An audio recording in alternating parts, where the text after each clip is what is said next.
Good morning, you guys. It's your boy Bill Mahari here, representing Mahari Nation Sports Podcast. Much love to the entire LDBC and the basketball community. If you want more basketball content, tune in to Basketball Conversation every Friday night, 9 p.m. Central Time. This is where we discuss basketball related topics, news, debates, and everything else in the world of basketball. If you are new to the channel, make sure to hit the subscribe button, hit the bell icon to get all the latest notifications when I start dropping videos and live streams. So, this is another version of historical perspective that I always like to post in videos for every Monday through Friday at 8 a.m. Central Time, where it's reflecting on great players, teams, series, whatever you want me to talk about. So for this one here, I'm going to talk about the 1993-94 Seattle Supersonics. And this is a very interesting team to talk about because this was a team that was very talented and run the ball up and down the court and put up points like it's no tomorrow. But perhaps the most fraudulent team that you could find. Now, when you look at the team, the way it was constructed, you had a young Gary Payton who was in his third year in the league. You had Shawn Kemp who was entering his fourth year in the league. You also had Detlef Schrempf who just came in from a trade with Derek McKee during the offseason. Okay. You also had Kendall Gill. You know what I mean? You had Nate McMillan. You had sharpshooting Rickey Pierce and Sam Perkins as well. And also, you also had Irvin Johnson, who was just a rookie on the team as well. But this team was more or less a team that relied on uh, fast break transition points, and played a lot of trapping defenses to fuel their offense. Now, when you look back on that team, they were a team that finished second in the NBA in offensive rating, averaging 111 points per game, and third in the NBA in defensive rating, only giving up 101 points per game. But this was a type of team that couldn't get it together during playoff time. And as you guys already know, they were the first number one seeded team to lose in the first round at the hands of the Denver Nuggets.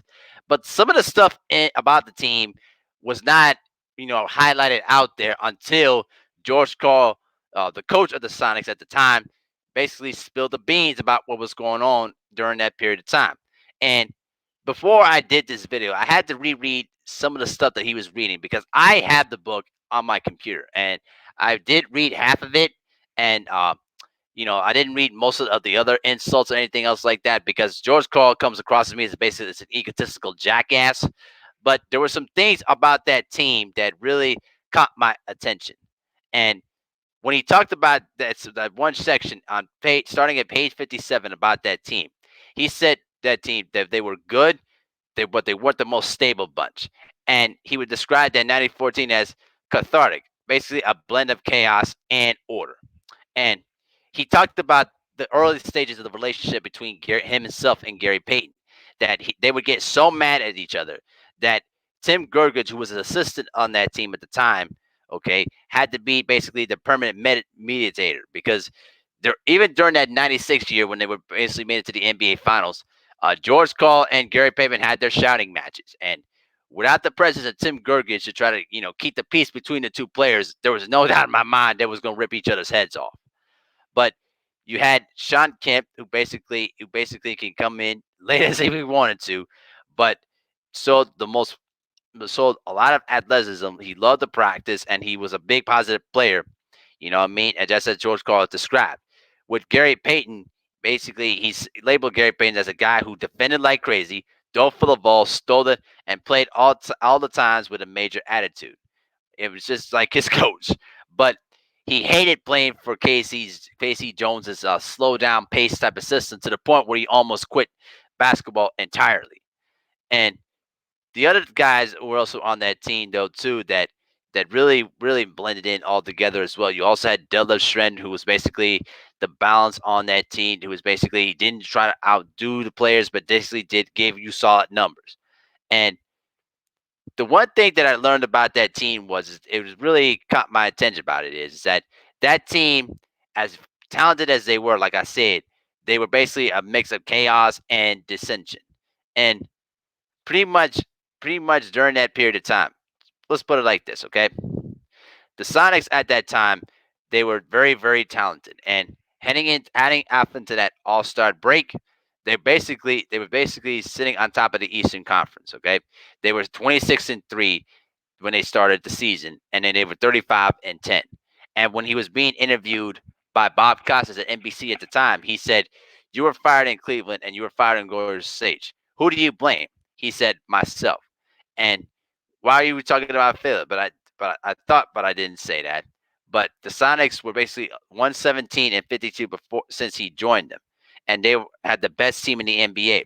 Even Doug Collins said, "You have such a deep team from night to night. You must have two or three guys who aren't happy because they didn't play much. How do you handle that?" And George Karl would say, 90% of the time they sacrifice. But you're asking for the perfect attitude in the NBA. You're not going to get it. Individuality has become part of our game. As a coach, you must accept that. But day in and day out, our team cares about winning the championship. So why didn't he? Well, this is where we're going to talk about some of the flaws on that team, okay? The personalities on that team. So basically, basically, you know, that team had a lot of different personalities and egos, okay? Um, Rickey Pierce was basically a six man a year award twice in his career, and most recently back in 1990. During his 11th year in the league, he was basically a very hardworking and very great shooter and an outstanding scorer, poor defender. That was one of the reasons why him and Gary Payton did not like each other, and it was very, very surprising to me because I had no idea that Gary Payton had issues with Rickey Pierce. But there you go.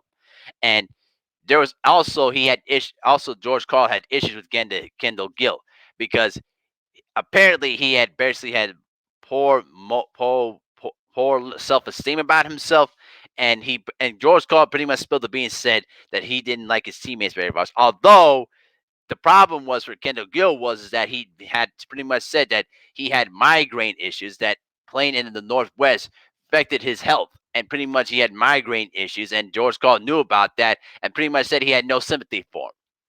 Are you kidding me, George Karl? Like, bro, that's your ego talking again.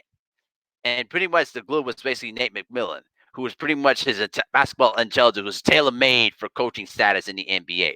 Then you had Sam Perkins, who was basically a total pro, and then Detlef Schrempf, who George Karl labeled as a smart, responsible player who helped smooth our rough edges.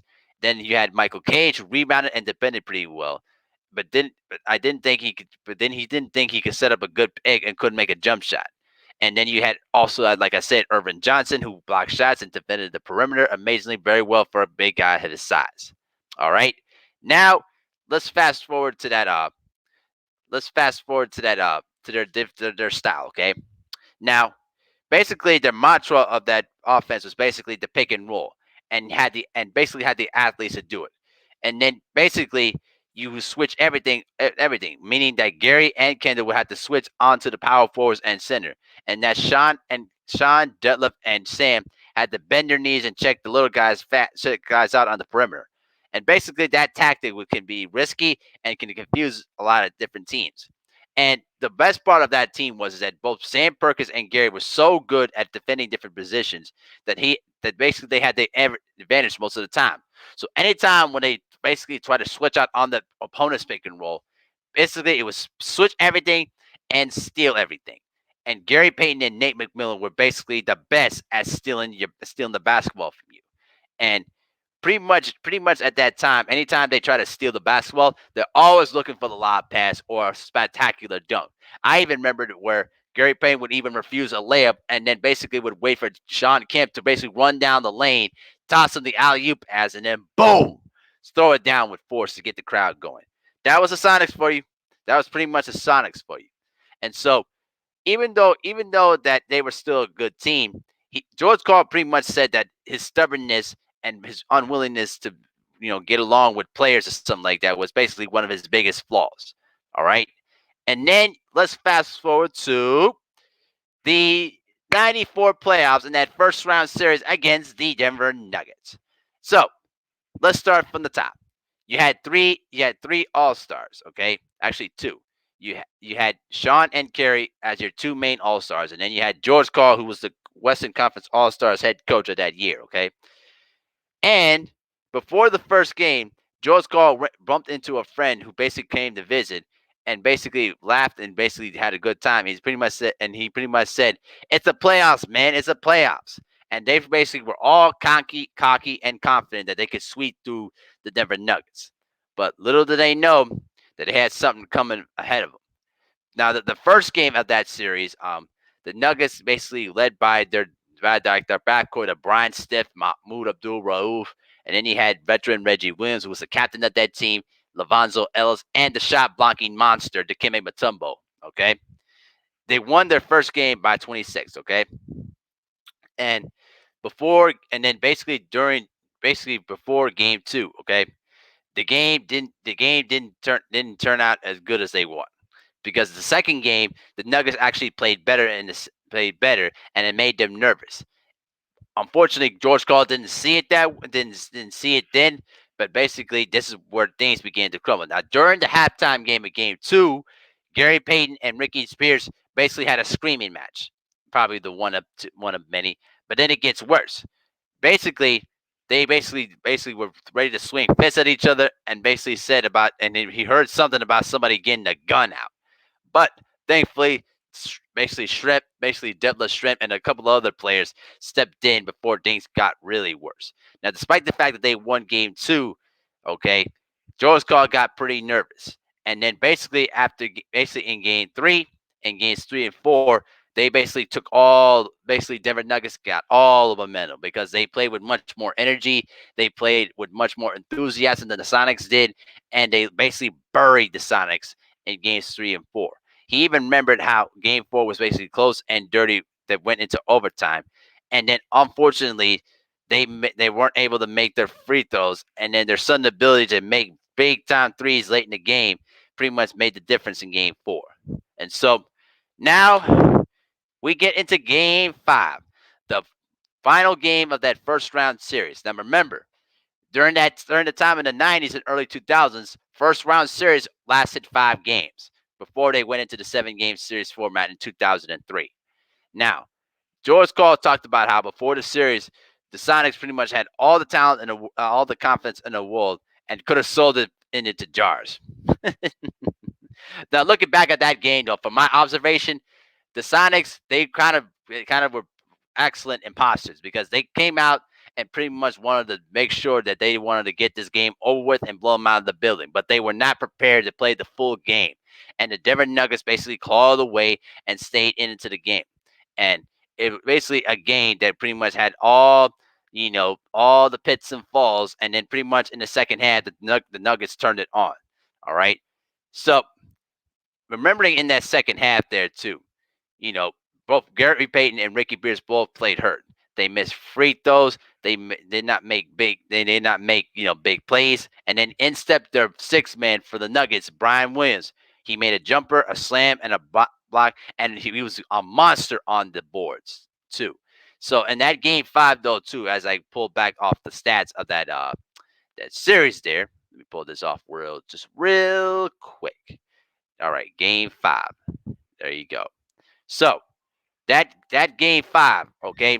Now remember, the Nuggets did a great job controlling the rebounding, and Brian Williams had 19 rebounds and 6 of them on the offensive glass, and contributed with 17 points on basically 5 of 8 shooting. Okay, that was the big difference. That was one of the big keys in that game. And to talk about this one too, another big thing too was is that Robert Pack, who rarely was a 3-point shooter, who only took about 10 threes throughout the entire regular season. Guess what? He made some big threes, and he made 3 3 pointers out of 5 attempts, all those coming into the fourth quarter. Think about that for a moment. Robert Pack, who was a high flying point guard that could sky out of the gym, was a notorious horrible shooter who rarely took any threes throughout the entire regular season. But in the biggest game of their franchise's history, he came in off the bench, played 36 minutes, scored 23 points, and had 3 big 3-pointers in the fourth quarter that really helped the morale of the Nuggets. Now, the game went into overtime, but unfortunately, Mutombo was still in the ball game, and he was blocking everything. He had 8 block shots and basically had 30 to 32 block shots to set a playoff series record.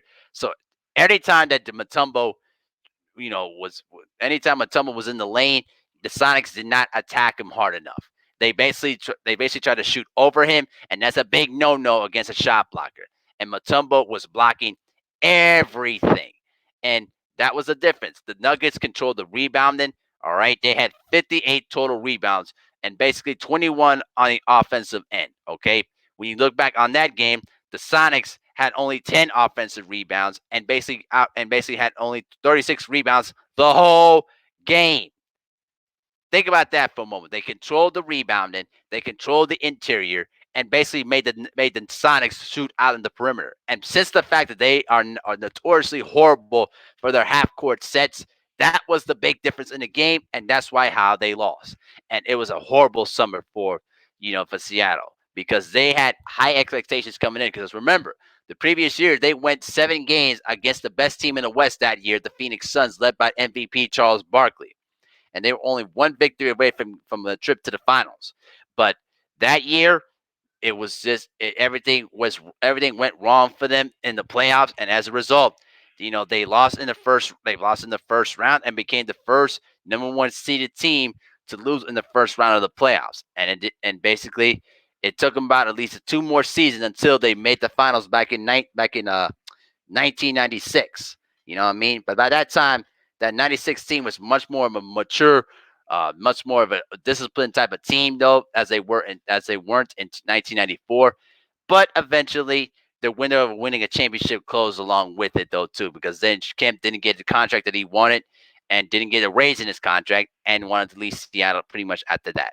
So that's just my 2 cents about that team, and I hope that some of the observations that I've said on the video can probably give you a little bit of understanding about how, as good of a team they were, they basically were just too many personalities and too many egos on that team, not for them to basically fall on its head during the playoffs. And even if they did win the first round series against Denver, I don't think they would have beaten the Rockets, and they were not going to definitely beat the the Phoenix Suns, because I think that the personalities on that team and how undisciplined they were during playoff time, particularly in '94, was really going to rear on their heads, and it was really going to be their downfall of them.